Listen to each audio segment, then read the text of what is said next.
Kita semua pernah ada di titik bertahan. Hidup serasa cuma tentang survive, bukan menang. Tapi lihatlah sejarah.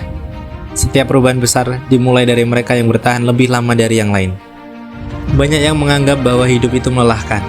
Selalu waspada, selalu siap menghadapi pukulan. Tapi coba lihat ke belakang. Setiap tokoh besar pernah terjebak di survival mode sebelum mereka jadi legenda. Nelson Mandela, 27 tahun di penjara, bukan untuk menyerah, tapi untuk membangun mentalitas yang akhirnya mengguncang dunia. Elon Musk, SpaceX hampir bangkrut, tapi dia paham bahwa daya tahan adalah kunci sebelum sukses besar.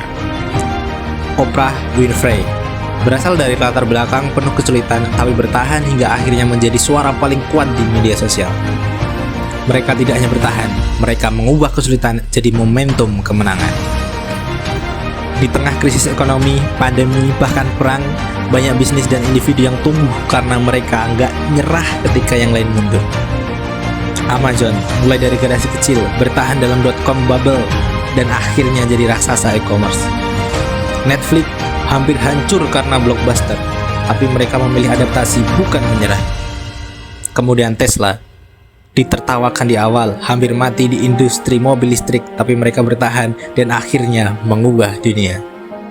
Survival mode bukan cuma tentang bertahan, tapi tentang membaca peluang yang orang lain gak lihat.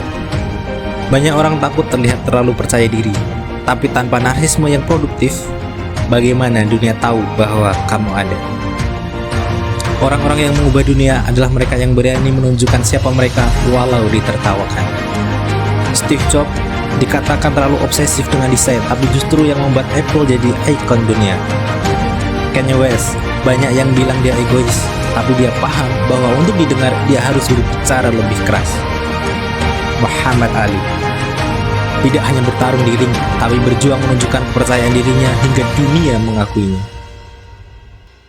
Jadi, kenapa kamu masih ragu untuk memperlihatkan siapa kamu sebenarnya?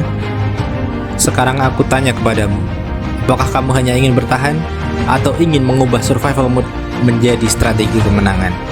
Jangan hanya jadi korban keadaan. Gunakan daya tahanmu sebagai senjata. Gunakan keberanianmu sebagai perisai. Tunjukkan siapa kamu. Jangan menunggu dunia melihatmu. Buat dunia tak bisa mengabaikanmu. Kalau kamu siap mengubah survival mode jadi kekuatan, follow Metaman sekarang. Bagikan pengalamanmu di komentar. Momen ketika kamu hampir menyerah, tapi akhirnya bangkit.